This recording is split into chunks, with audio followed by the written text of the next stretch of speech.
दोस्तों, हिंदू धर्म में जन्म से लेकर मृत्यु तक 16 संस्कार होते हैं और इनमें से सबसे अंतिम संस्कार है दाह संस्कार, जो व्यक्ति के मरने के बाद उसके परिजनों द्वारा किया जाता है। इस संसार में कई खास रस्मों का पालन किया जाता है जो मान्यता अनुसार आत्मा को मुक्ति दिलाने के लिए जरूरी होती है। यह नियम बड़े विचित्र है। अधिकतर लोगों को इसकी सही जानकारी नहीं होती और अगर होती भी है तो आधी अधूरी। गरुड़ पुराण में बताए यह नियम केवल मान्यताएं नहीं है, बल्कि इनका आधार आध्यात्मिक और वैज्ञानिक दोनों ही है। आजकल लोग इन रीति रिवाजों के पीछे छुपे कारणों को नहीं जानना चाहते और जो जानना चाहते हैं उन्हें सही जानकारी उपलब्ध नहीं हो पाती। इसलिए इस वीडियो में हम आपको अंतिम संस्कार से जुड़े कुछ अजीबोगरीब नियम और मान्यताओं के बारे में बताएंगे और साथ ही साथ उनका आध्यात्मिक और वैज्ञानिक कारण भी स्पष्ट करेंगे। इस वीडियो में आप जानेंगे कि मृत व्यक्ति को ले जाते समय उसकी अर्थी के आगे एक व्यक्ति मटके में क्या लेकर चलता है, जिसका संबंध मृत व्यक्ति की शादी के फेरों से कैसे होता है। इसके बाद आप जानेंगे कि मुखाग्नि देने से पहले पानी से भरे मटके को गिराकर तोड़ा क्यों जाता है तथा शव को जलाते समय उसके सर पर डंडा क्यों मारा जाता है। और अंत में हम बताएंगे कि शव यात्रा में मृत व्यक्ति के ऊपर मखाने और सिक्के क्यों फेंकते हैं और शव यात्रा देखकर क्या करने से आपके पाप कर्म कम हो जाते हैं। वीडियो शुरू करने से पहले आपसे अनुरोध है कि हमारे चैनल आस्तिक को सब्सक्राइब कर लें और कमेंट बॉक्स में जय श्री नारायण लिखकर परमात्मा को अपना आभार व्यक्त करें। आज देखने को मिलता है कि हम में से कई लोग अपनी पुरानी मान्यताओं को अंधविश्वास मानते हैं और वैज्ञानिक तर्क देकर धर्म के किसी भी उल्लेख को नज़रअंदाज कर देते हैं। पतली रस्सी में बंधी मटकी और उससे निकलता हुआ धुआं आपने भी हिंदू शव यात्राओं में देखा होगा। इस मटकी को हाथ में पकड़ के मृतक का कोई परिजन शव यात्रा में सबसे आगे चलता है। फिर शमशान घाट पहुंचकर इसी मटकी की अग्नि को घास पर रखकर सुलगाया जाता है और इसी से मृतक का दाह संस्कार किया जाता है, यानी कि घर से लाई गई इसी अग्नि से मृतक का शरीर जलाया जाता है। मृतक के घर से लाई अग्नि से ही अंतिम संस्कार करने के पीछे एक खास वजह है। दरअसल दूल्हा दुल्हन जिस अग्नि के फेरे लेकर वैवाहिक जीवन में प्रवेश करते हैं, उस अग्नि को मंत्रोच्चारण से घर में स्थापित कर दिया जाता है। अनजान व्यक्ति इस अग्नि का उपयोग हवन, यज्ञ, पूजन इत्यादि में पूरे जीवन करता है। यहाँ तक कि मरने के बाद भी इसी अग्नि से ही दाह संस्कार किया जाता है। पुराने समय की इसी प्रथा की मान्यता के रूप में आज भी घर से अग्नि जलाकर हुआ एक कंडा या उपला मटकी में रखकर शमशान ले जाया जाता है और फिर इसी से मृतक का दाह संस्कार किया जाता है। आइए अब बात करते हैं कि मुखाग्नि देने से पहले पानी से भरे मटके को गिराकर तोड़ा क्यों जाता है। दोस्तों, अंतिम संस्कार के दौरान शव को चिता पर लटाकर मृत व्यक्ति का लड़का या कोई अन्य परिजन पानी से भरा घड़ा अपने कंधे पर रखकर चिता के चारों तरफ परिक्रमा करता है।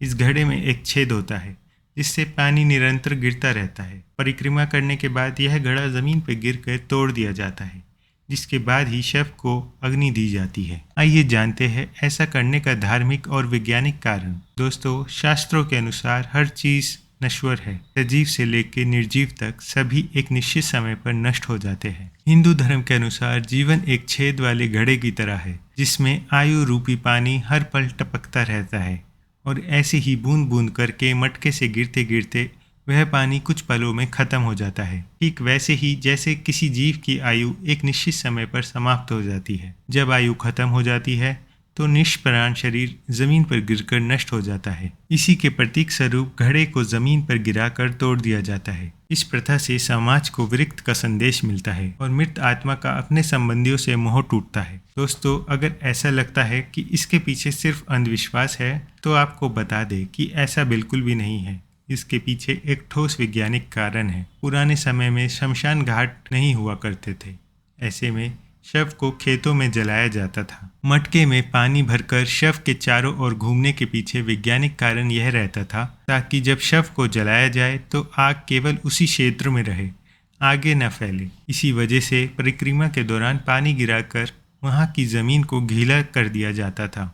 दोस्तों, अंतिम संस्कार से जुड़ा एक नियम और भी विचित्र है, जिसके अंतर्गत जब व्यक्ति का शव चिता पर जल रहा होता है तो उसके सर पे जोर से डंडा मारा जाता है। इस क्रिया को कपाल क्रिया कहा जाता है। कपाल क्रिया जितनी विचित्र है उतनी ही महत्वपूर्ण भी है। आइए अब बताते हैं इसका आध्यात्मिक और वैज्ञानिक कारण। गरुड़ पुराण के अनुसार शव को जलाते समय यदि उसका कोई अंग शेष रह जाए तो इसको अशुभ माना जाता है। मृत व्यक्ति का अगला जन्म प्रभावित हो सकता है, इसलिए घी और कपूर के प्रयोग से शव को पूरी तरह जलाया जाता है।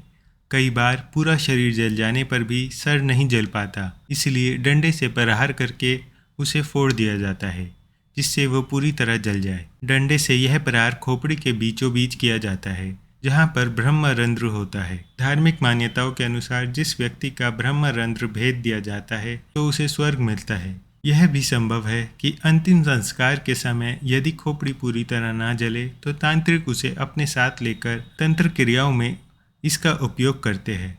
ऐसे में मृत व्यक्ति की आत्मा को बहुत कष्ट पहुंचता है और मृतक के परिवार पर भी संकट आता है। दोस्तों, अब आपको बताते हैं कि सर पर डंडा मारने के बारे में विज्ञान क्या कहता है। विज्ञान के अनुसार खोपड़ी की हड्डी इतनी मजबूत होती है कि उसे आग में पूरी तरह जलाकर राख होने में बहुत समय लगता है। ऐसे में आधा जला रह जाने की काफ़ी संभावना होती है। कभी कभी कोई जंगली जानवर उस बचे हुए हिस्से को अपने साथ ले जाता है। वह इसे कहीं भी फेंक देते हैं जिससे पर्यावरण प्रदूषित होता है। इसी कारण से शव को पूरी तरह जलाने के लिए सर पर डंडा मारकर फोड़ दिया जाता है। आइए अब जानते हैं शव यात्रा में मखाने और सिक्के क्यों फेंके जाते हैं। दोस्तों, मखाना फेंकने का कारण है समाज को शिक्षा देना कि यह अहंकार त्यागने का समय है। मृत व्यक्ति को सामने देखकर समाज यह सीखे। मखाने को रूप में इस्तेमाल किया जाता है क्योंकि जिस तरह से मखाना बाहर से फूला हुआ होता है और दबाव डालने पर सिकुड़ जाता है, ठीक उसी तरह व्यक्ति जब जिंदा होता है तो कई चीज़ों के लिए बाहर से घमंडी हो जाता है, लेकिन मरने के बाद वो एक लाश बनकर रह जाता है। इससे यह बताने की कोशिश की जाती है कि जीवन में कभी घमंड ना करे। सिक्का फेंककर यह संदेश दिया जाता है कि जो इंसान जिंदगी भर उसके पीछे भागता रहा वो मरने के बाद सैकड़ों सिक्के होते हुए भी उसे उठा नहीं सकता। हिंदू शास्त्रों के अनुसार मृत्यु के बाद व्यक्ति की आत्मा परमात्मा में लीन हो जाती है, इसलिए शव यात्रा देखना शुभ माना जाता है। शास्त्रों के अनुसार किसी की अंतिम विदाई देखने से व्यक्ति को पुण्य की प्राप्ति होती है। ऐसा माना जाता है कि शव यात्रा देखना सुखद एवं मंगलमय भविष्य का सूचक है।